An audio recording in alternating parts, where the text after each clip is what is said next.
This presentation will summarize hydroelectric power generation along with the calculations necessary to compute wattage. There will also be some slides showing a sample turbine that I built.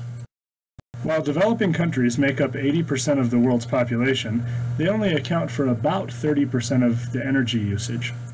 This, however, is expected to rise to 40% over the next decade.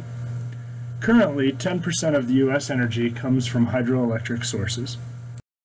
In a closed system, energy is conserved. Take, for example, the person riding their bike up a hill.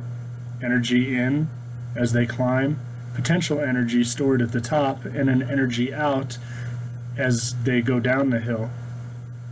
Also, the light bulb, electricity is the energy in, and the energy out is the combination of heat and light. Hydroelectric power plants exist around the globe. The most common types of these involve dams and reservoirs. Water is released through the dam, which spins a number of turbines, and those turbines create electricity. There are also what are called pump storage plants.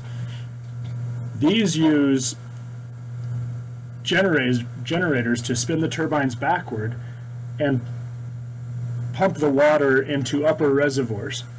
The water is then stored until it is needed and dam doors are opened and the water flows across the turbines, turning them in the direction that creates electricity. This is the Three Gorges hydroelectric plant in Yichang, China. It's the largest hydroelectric plant in the world. The plant consists of 32 700 megawatt turbines, 2 50 megawatt generators, and it costs $29 billion to build. The annual output supplies 9 provinces and 2 cities, one of which is Shanghai. My model is relatively simple. It consists of a reservoir, or a container, and a turbine, which is a pulley that has spoons attached to it to catch the falling water and spin rapidly.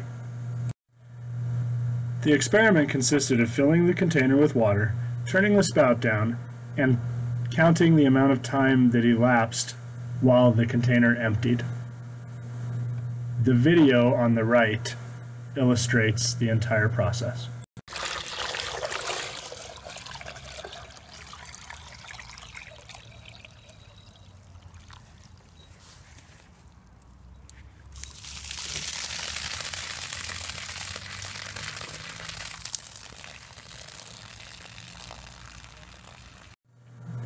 The calculations involved in my experiment included the volume of the container, the mass of the water within the container, the amount of energy measured in joules that the turbine created, and converting that energy into wattage.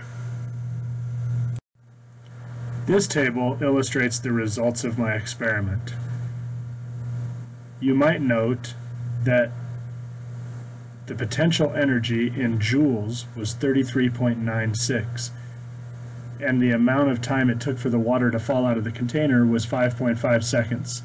This produced a total wattage of 6.175. In order to make my turbine more efficient and produce a larger amount of energy, I could increase the size of the spout so the water comes out quicker. I could decrease the height that the spout sat from the turbine itself, and I could increase the volume of the container.